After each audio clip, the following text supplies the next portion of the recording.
तो इस वक्त की बड़ी खबर हम आपको बता रहे हैं। उत्तराखंड के मुख्यमंत्री त्रिवेंद्र सिंह रावत ने अपना इस्तीफा दे दिया है। उत्तराखंड की सियासत से जुड़ी इस वक्त की बड़ी खबर, मुख्यमंत्री त्रिवेंद्र सिंह रावत ने अपना इस्तीफा सौंप दिया है।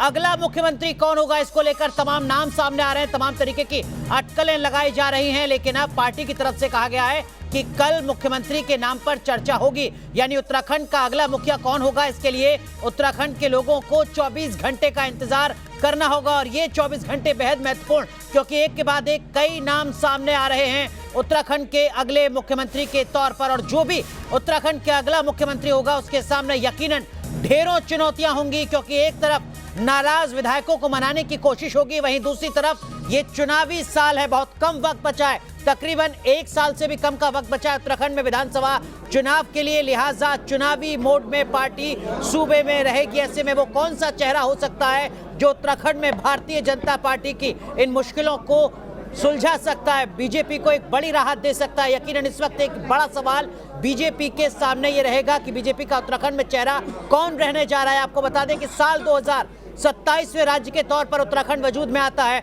और साल 2000 से लेकर 2021 तक उत्तराखंड में अब तक एक के बाद एक मुख्यमंत्री के चेहरे बदलते रहे। एक छोटा सूबा है उत्तराखंड, 9 मुख्यमंत्री अब तक बन चुके हैं उत्तराखंड में। उसी लिस्ट में एक और नाम जुड़ा है त्रिवेंद्र सिंह रावत का, जिन्होंने अब तक का अपना सबसे लंबा कार्यकाल तय करने का दूसरा रिकॉर्ड बनाया है। हमारे सहयोगी रविकांत हमारे साथ बने हुए हैं। रविकांत राय, एक बड़ी चुनौती नए चेहरे के सामने, इलेक्शन मोड में है सूबा।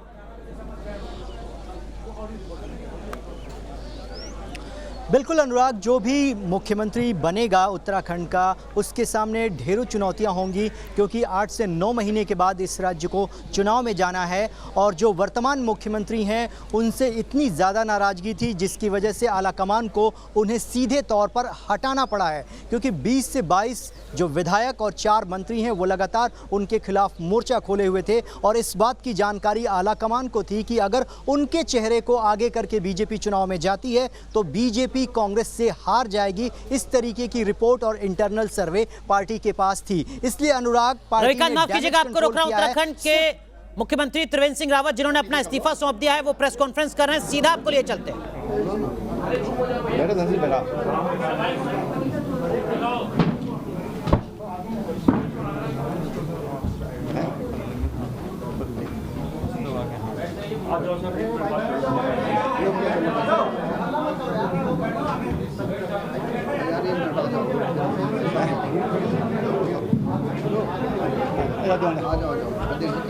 मदन जी आएंगे यहाँ पर। हेलो, आओ,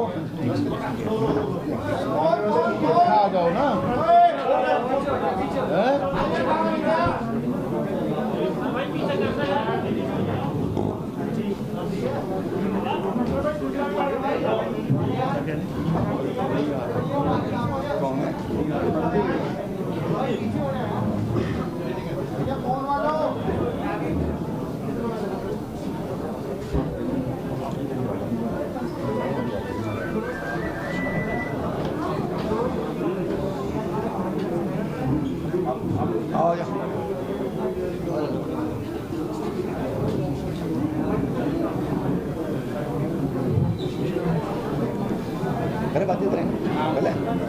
पत्रकार मित्रों, सबको नमस्कार।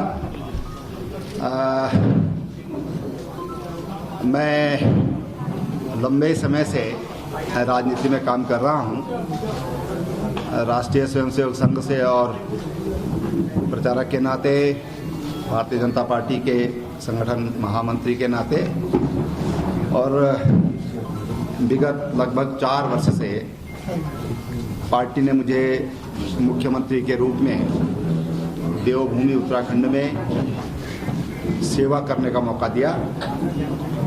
ये मेरा परम सौभाग्य रहा है और मैं कहूं कि मेरे जीवन का ये स्वर्णिम अवसर मेरी पार्टी ने मुझे दिया।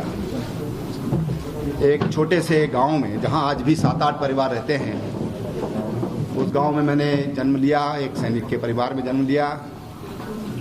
और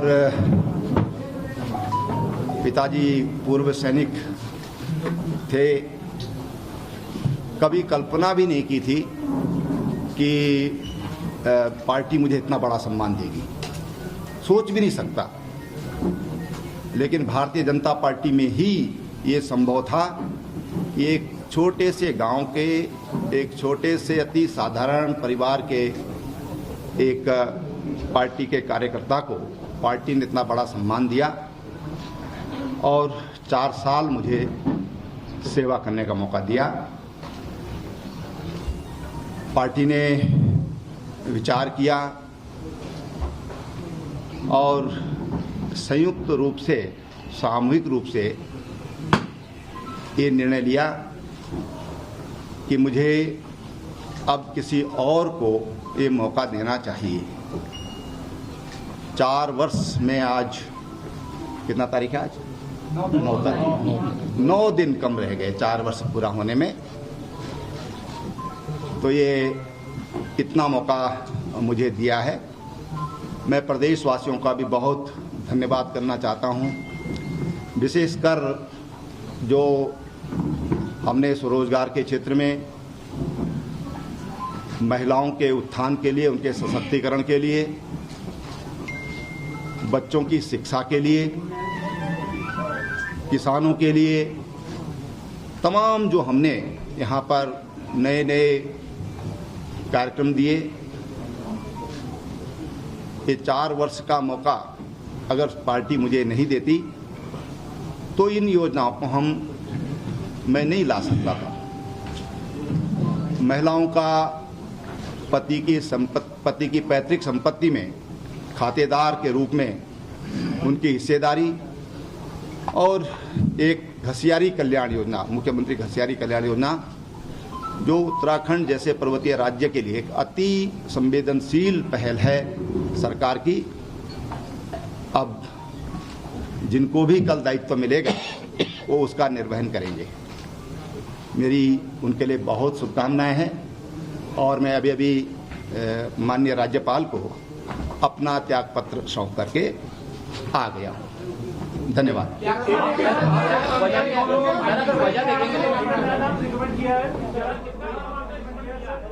देखिए, भारतीय जनता पार्टी में कोई भी फैसले होते हैं तो वो सामूहिक विचार के बाद ही होते हैं। अध्यक्ष जी से मेरा सवाल है, अध्यक्ष जी से आज अध्यक्ष जी से मत करिए आप। अध्यक्ष जी को आप फिर मौका देंगे। हाँ,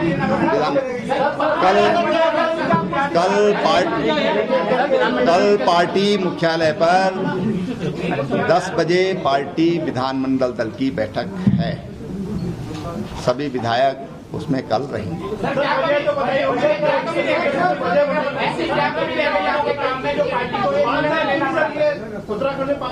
आखिर वजह क्या रही? नहीं, देखिए ऐसा है, मैंने कहा कि ये सामूहिक निर्णय होता है और इसका बहुत अच्छा जवाब आपको दिल्ली जाना पड़ेगा उसके लिए। बहुत बहुत धन्यवाद।